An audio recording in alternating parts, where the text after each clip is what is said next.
Every nonprofit executive director feels at some point or another, hopefully not forever, like they're wearing all the hats, right? We hear this all the time. I wear all the hats and I would hire staff, but I can't afford it. And so everything's kind of left on me to do it. Because if I'm not going to do it, who's going to do it? And the thing is if you're going to scale and you're going to be sustainable, because you can't wear all the hats forever, right? Then you do need to start delegating some tasks. And you're like, cool, Rebecca, I would love to delegate some tasks. I already told you, I don't have the money. I don't have the capacity to hire somebody to delegate to, and I can't trust volunteers to do it. And it all still ends up falling on me. And that is why I'm not telling you to hire staff. But if you're at a point where you're like, I could really use some extra staff, then you 100% have to optimize your automations. And automations are simply system-triggered actions that happen automatically, meaning you don't need a manual process for it. And the world of automations has just exploded in recent years, really taking away so many of the tasks that a typical executive assistant would take on, or a typical admin assistant. A lot of their tasks can just be done by automation. So I would actually tell you, before you hire that staff member, go through and optimize your systems for automations where you can. And that way, when you're hiring somebody, you're truly hiring somebody that it takes a person to do it. And it's not something that you can just simply get a system to do. So today we're going to talk about the top 5 things nonprofits should automate. Let's talk about it.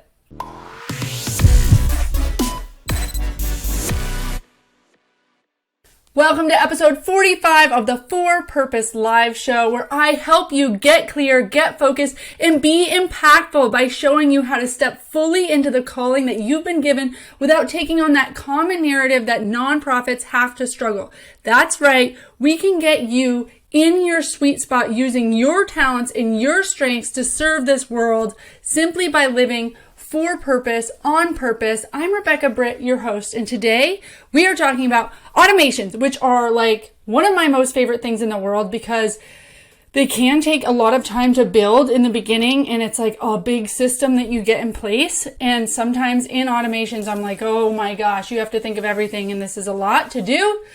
But the beauty is you do it once and you walk away, and then this system is running and you never have to look at it again. I mean, you should probably audit it once a year, but it's just this beautiful system that's running and people are getting their needs met and work is getting done, and your community, your donors are feeling like you're outreaching them, even though you're not personally taking the time to do it. If you are a executive director or a founder and you've stepped out in faith and you are working for a nonprofit and you feel like you are wearing all the hats and you feel like what you're doing isn't sustainable and you're completely exhausted and you're overwhelmed, and even when I bring up automations, you want to crawl under a desk because you know you should have them. You're just overwhelmed by one more thing that you have to do. I get it.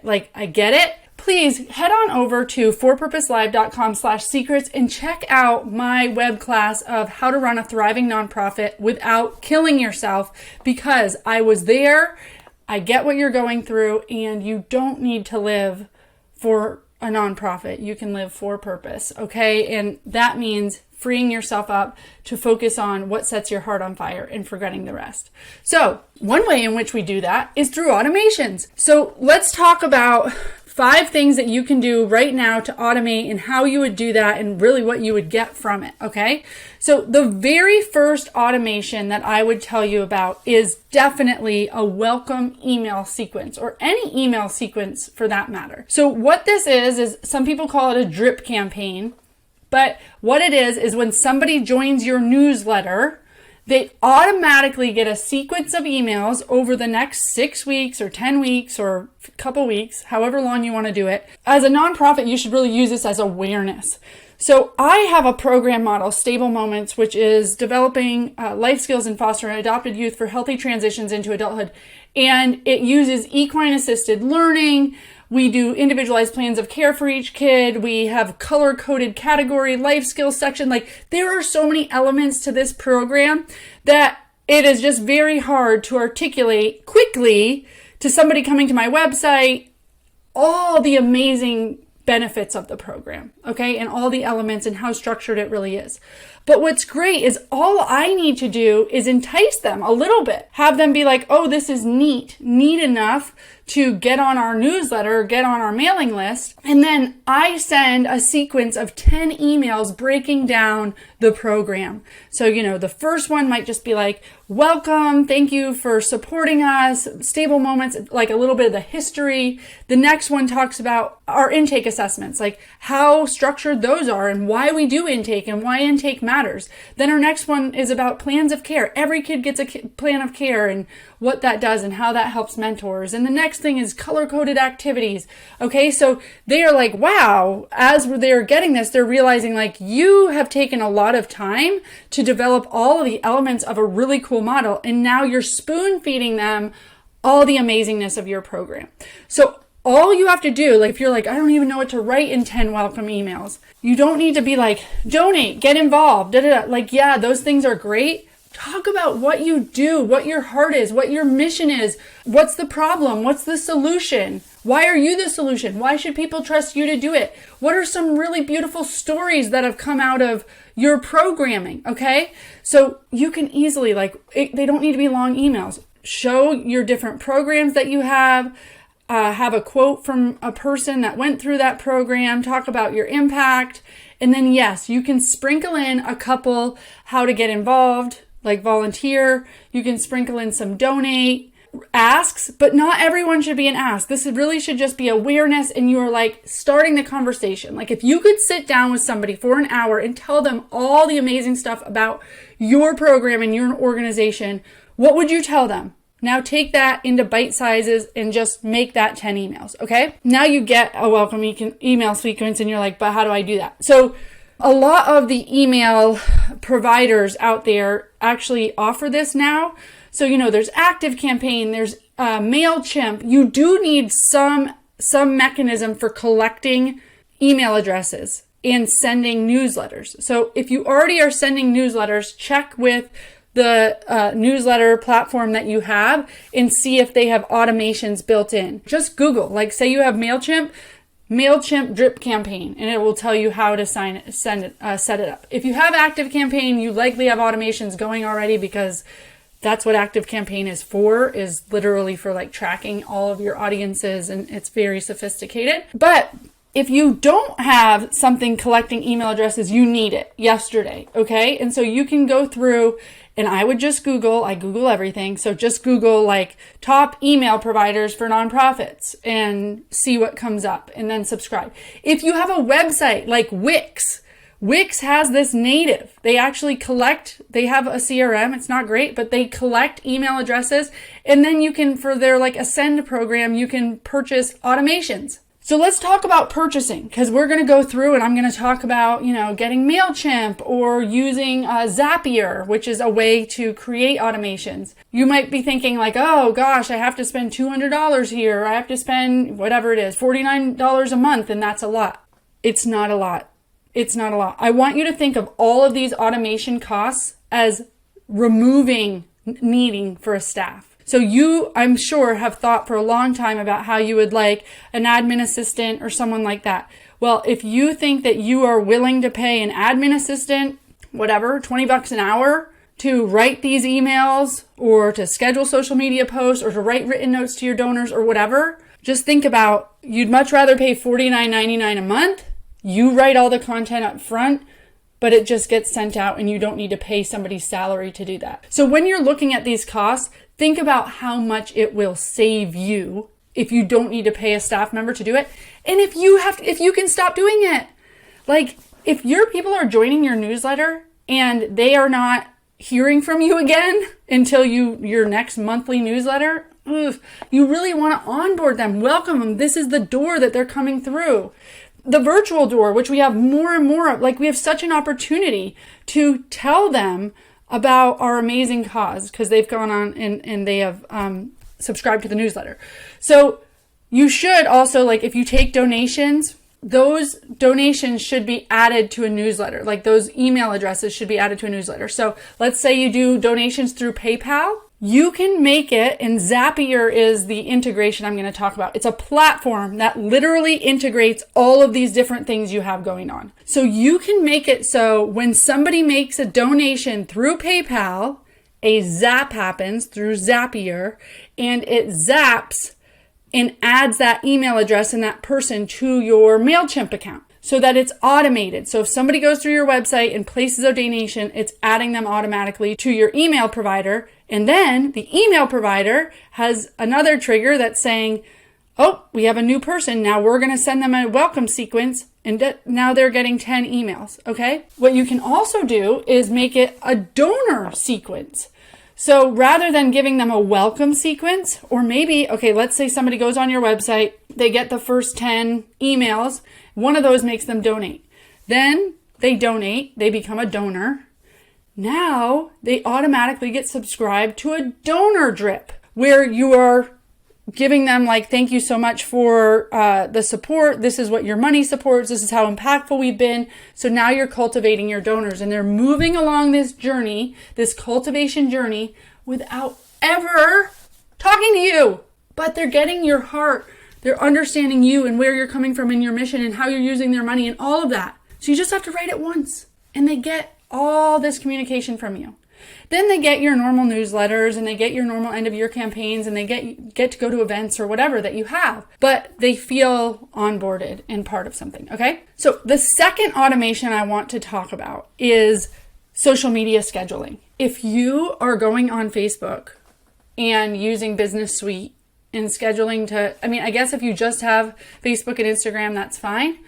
But the social media schedulers that are out there allow you to upload all of your posts. So you upload your graphic, you upload your post. It allows you to change it a little bit for each platform. Like Twitter, you might want a shorter description.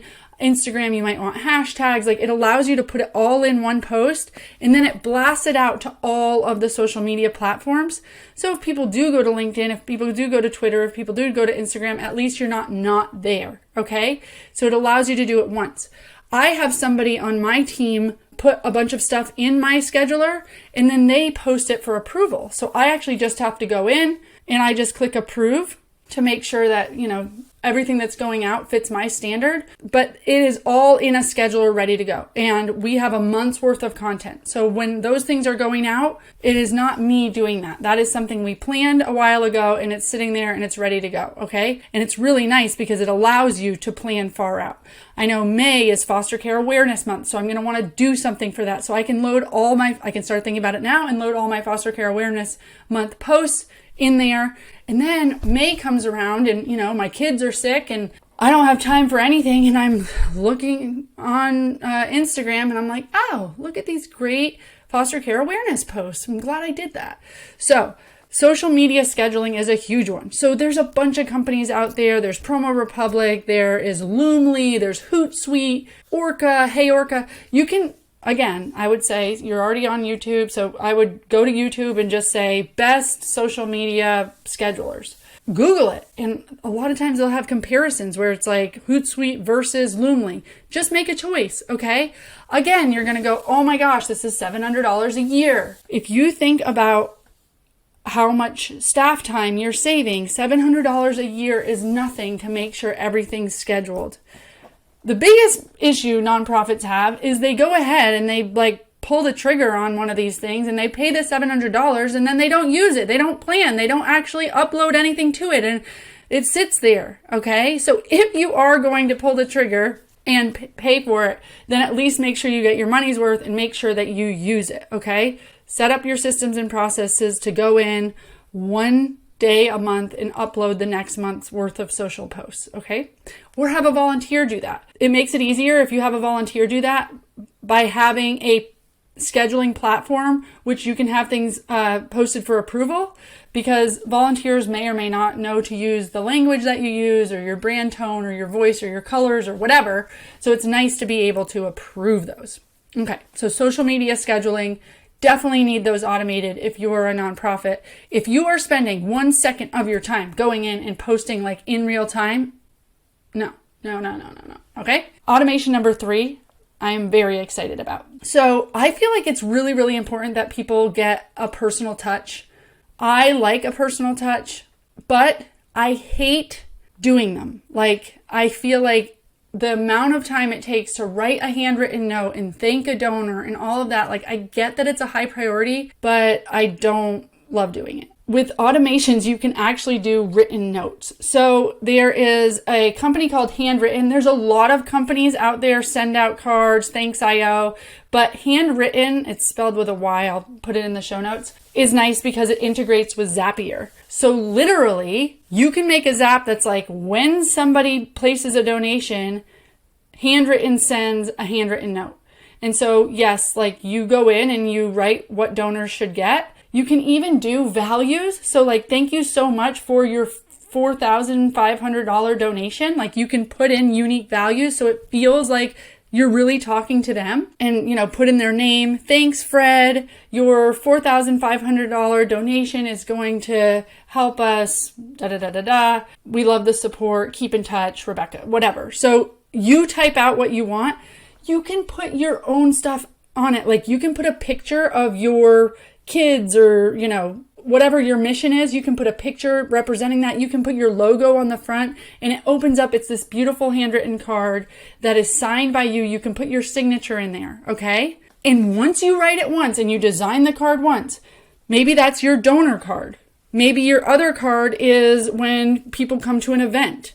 You can go into Zapier and say, when someone registers for an event through whatever event platform you're using, they get a handwritten card. When they make a donation, they get a handwritten card, and it will happen automatically. So all these people in the world are getting these beautiful handwritten notes from you, and they feel great about it, but you took 0 time to do it. And you shouldn't have staff or volunteers taking time to do it either. As much as people are like, oh, really handwritten and really from the heart, and we include like a picture that a kid drew and all that, it's good. But if you don't have some other things in order, if you're not sustainable, if you don't have a bunch of staff, if you don't have a bunch of grant funding, you need to be spending your time on other things. And trust me, a handwritten note from a service like this, it's going to be a better use of your time. And it's going to be way better than what most people have going on right now, which is they mean to write handwritten notes, but they get so far behind that they write them 2 months later. I don't want to thank you for a donation 2 months after I made it. Like, I want somebody to be on it.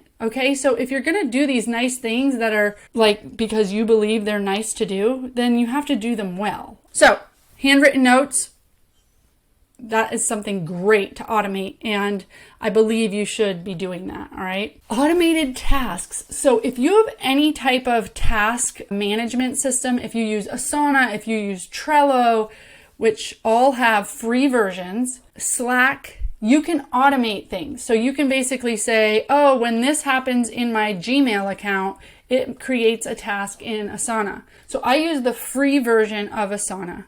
And I have an administrative assistant. As things come in, like a form is filled out, somebody needs to become a location and they need to be added to the website. I have them fill out a form, and then I set up a Zap that says, when this form is filled out, create a task in Asana, assign it to my administrative assistant, make it due in 4 days, and then you can even make the description, and you can have the description pull in from the form. So make a location for this person's name, for this organization. Any pieces of the form you can pull into the description to help your staff member or your volunteer know what the task is and how they should do it. So that's one thing that I love, is automated tasks. Every time this form goes out, if I can't find an automation, like there's not an automation right now that adds locations to my website. Like if I could just make that completely automated, I would be so happy. So if there is a situation where there isn't functionality to make something automated, then at the very least, what you can do is create the task. So the Zap goes, when this form is filled out, a task is created in Asana, and you can create the task for yourself so that you know that you need to, let's say that you're not going to do handwritten and you're not going to take on handwritten send out cards. Okay. Well, you could at least do, when a donation is made, add a task to Asana or to Trello or to Slack, add a task that says to write this person's name a thank you card. if you wanted to do that. If I would say definitely automate the thank you card.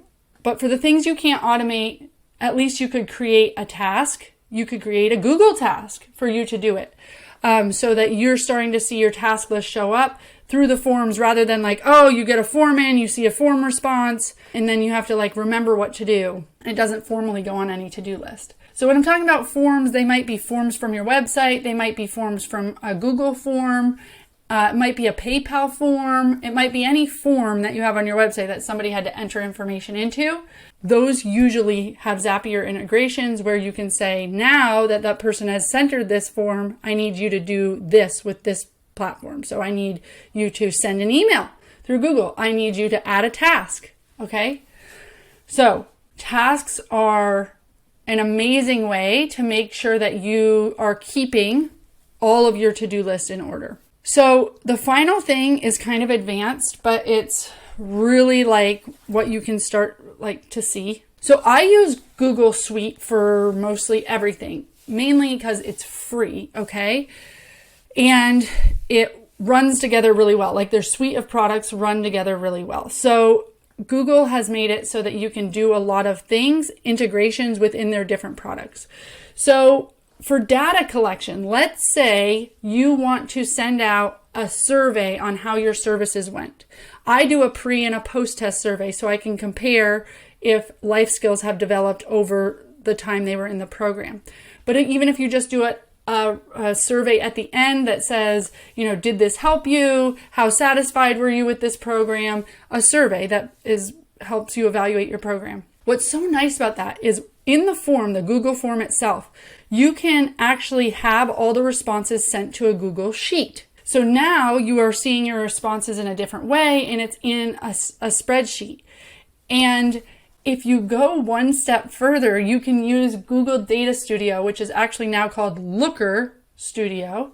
But you can have all of these things feed into a dashboard that show, what your average rating on your program is, or how your program broken down by race, your program broken down by location. Like all the data points that you would like on a dashboard to easily show about your program, all of your key performance indicators or your valuation metrics, you can literally have them feed automatically. So people enter your program, they finish your program, they fill out a form.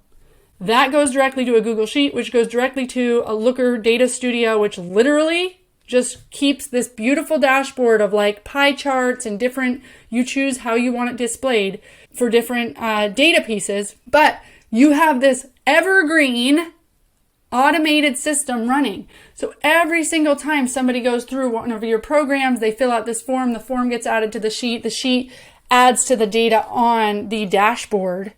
And here's even bigger. You can take this Data Studio and you can embed it in your website. So you could literally say like our impact and have this dashboard embedded. And then you never need to go and like create a graphic in Canva or create a new impact, graphic or infographic or whatever. Because literally your dashboard is live and breathing. And every time somebody new goes through the program, their data is added to this dashboard and it changes. So it's always updated. So that is like another way to just like, I'm telling you, you invest on the front end. And if you're like, that's great, Rebecca, I have no clue how to do Google Data Studio and it's completely over my head and that sounds nice, but it's overwhelming. Start thinking about getting some budget to hire somebody to do that then.